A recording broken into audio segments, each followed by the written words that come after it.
글요리사와 함께하는 글쓰기 공작소 1년에 한두 번은 꼭 하는 숙제인 독서 감상문 쓰기에 대해서 알아보겠습니다. 독서 감상문을 쓰는 요령은 읽은 것을 친구에게 이야기해 주듯이 하면 됩니다. 인터넷에 검색해보면 여러가지 독서 감상문 양식과 샘플들이 있는데요. 알고 보면 다 비슷비슷합니다. 들어가는 내용이 크게 다를 건 없다는 거죠. 그런데도 왜 많은 친구들이 독서 감상문 쓰기 위해서 네이버 검색을 할까요? 우선 숙제로 나오기 때문에 그래요. 특히 방학 숙제의 단골 메뉴인데요. 이럴 때 어떤 친구들은 네이버에서 찾은 독서 감상문 내용을 그대로 베껴서 숙제로 내기도 합니다. 그런데 이거는 좀 나쁜 행위예요. 즉 범죄 행위와 같은 겁니다. 남의 지식을 훔치는 거니까 이것도 도둑처럼 어떤 물건을 훔치는 거랑 똑같다고 생각하는 거죠. 여러분들은 혹시 표절이란 말 들어본 적 있나요? 표절이라는 것은 다른 사람의 글 일부분을 마치 내가 쓴 것처럼, 자신이 처음 쓴 것처럼 가져다 쓰는 것을 말하는 겁니다. 이건 나쁜 행동으로 봐요. 그런데 남이 쓴 걸 그대로 낸다는 것은 엄청나게 나쁜 짓을 한 거죠. 일부만 해도 이렇게 나쁘다고 생각하는데 뭐 전부 다 갖다 쓰면 더 나쁜 행동이겠죠. 자, 여러분들이 그렇게 하지 않게 하려고 선생님이 도와주려는 거예요. 즉, 직접 쓸 수 있게 해주면 그런 것들을 피할 수 있겠죠. 독서하는 것도 힘든데 읽은 건 더 기억이 안 나요. 이렇게 이야기하는 친구들이 있습니다. 선생님이 이런 얘기를 정말 많이 들었어요. 선생님도 그랬거든요. 그런데 독서 감상문은 줄거리가 중요한 게 아니라 그걸 읽고 난 다음에 내가 어떤 생각을 했는지 그거를 잘 표현하는 게 훨씬 더 중요해요. 그럼 어떤 학생이 쓴 독서 감상문을 같이 읽어보겠습니다. 자, 이 글은 아낌없이 주는 나무를 읽고 쓴 독서 감상문입니다. 자, 읽어보겠습니다. 나무를 사랑하는 한 아이가 있었습니다. 그 아이는 나무에 있는 나뭇잎을 주워 숲속의 왕노릇을 했습니다. 때로는 나무 위로 올라가서 그네도 뛰고 사과도 따먹곤 했습니다. 때로는 숨바꼭질도 했습니다. 소녀는 나무를 사랑했고 나무는 행복했습니다. 소녀는 사과를 도예지에 팔고 아저씨가 되고 집을 지으려고 나뭇가지를 배웠습니다. 더 나이가 들어서 할아버지가 되고 남은 건 나무 밑동이 뿐이고 사과도 못 먹고 그네도 못 뛰고 놀지도 못하고 소녀는 나무 밑동에 앉아 편히 쉬었습니다. 자, 어떤가요? 내용이 좀 잘 정리가 안 됐죠? 그런 것도 있지만 이 독서 감상문의 제일 아쉬운 점은 뭐냐면 내 생각과 느낌이 없다라는 거예요. 요 뒤에 자신의 생각을 좀 넣었더라고 한다면 중간에 있는 줄거리가 잘 정리가 안 됐다 하더라도 이건 독서 감상문으로서도 의미가 있었을 텐데 내 생각과 느낌이 없기 때문에 조금 이건 독서 감상문으로서는 아쉽다, 좀 부족하다는 생각이 듭니다. 독서 감상문은 그래서 다음에 세 가지가 중요한데요. 첫 번째는 줄거리를 쓸 때 혹은 독서 감상문 내용을 쓸 때 이야기책을 읽었을 땐 인물과 사건을, 설명문을 읽었을 때는 새롭게 알게 된 사실을 쓰면 됩니다. 그리고 다른 사람에게 이야기해 준다는 기분으로 쓰면 되는 거고요. 마지막으로 이게 제일 중요한데요. 내 생각과 느낌이 반드시 들어가야 된다는 거죠. 그럼 이 요령을 잘 지킨 다른 학생의 독서 감상문을 한번 읽어보겠어요. 아낌없이 주는 나무에서 엄마가 보인다. 아낌없이 주는 나무, 쉘 실버스타인 지음을 읽고, 옛날에 나무와 한 소년이 있었습니다. 소년에게 나무는 사과를 주고 놀이터가 되어주고 시원한 그늘을 주었습니다.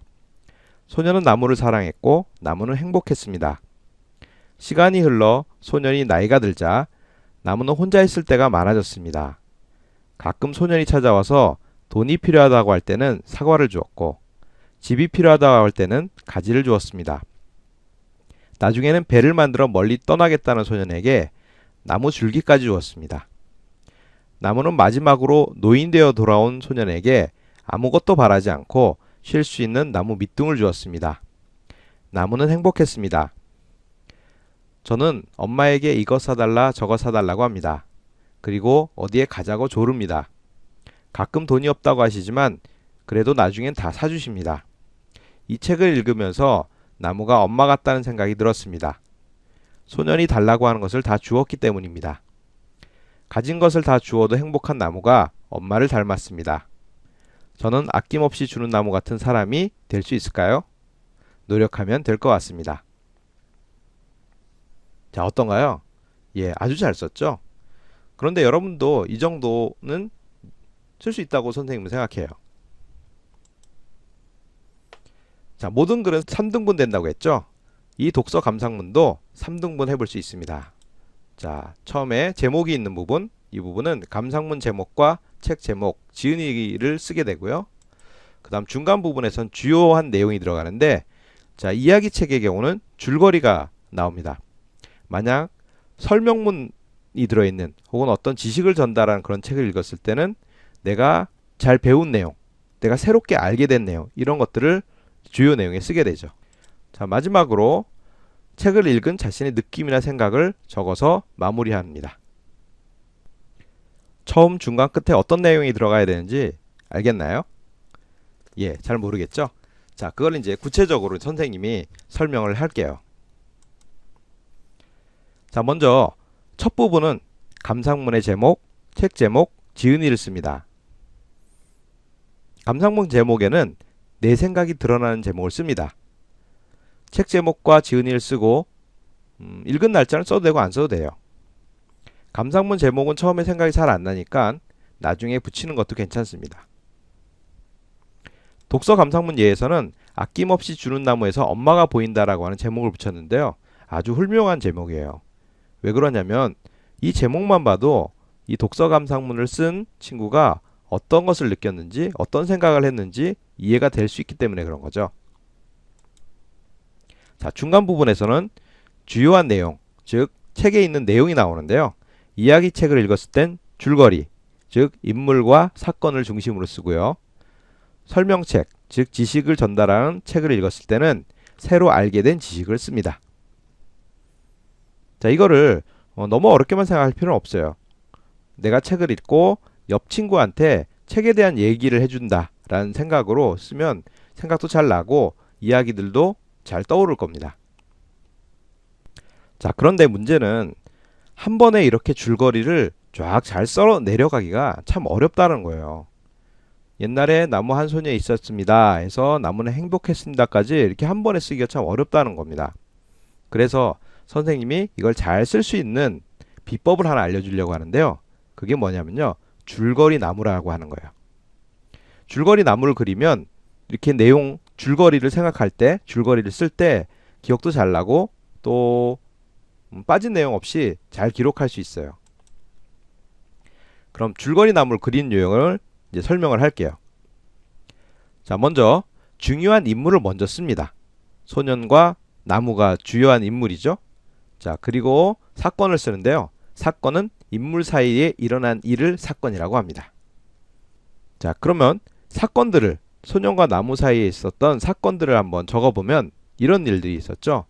사과를 줬고, 나무 그늘에서 잠을 잤고, 나뭇잎 왕관을 줬고, 나이가 들어가면서 나무는 홀로 남겨졌어요.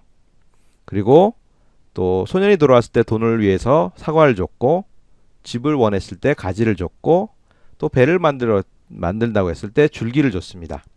마지막으로는 나무 밑둥이 되어서 쉼터를 줬죠. 자, 여기까지가 아낌없이 주는 나무의 중요한 내용이었어요. 그래서 일어난 사건들을 이렇게 무작위로 적어 놓은 다음에 그 다음엔 사건과 사건들의 관계를 연결해 줍니다.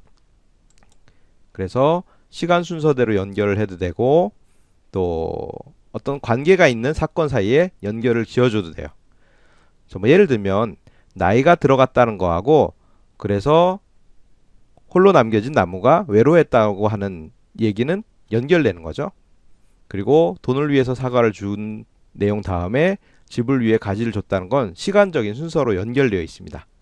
그래서 이런 연결고리를 이렇게 그림을 이렇게 그려두면 이게 하나의 줄거리가 돼요.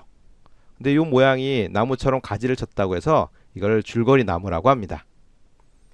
자, 이렇게 줄거리 나무를 정리한 다음에 이걸 보면서 이렇게 내용을 쓰게 되면 훨씬 편하게 잘 연결해서 쓸 수 있죠.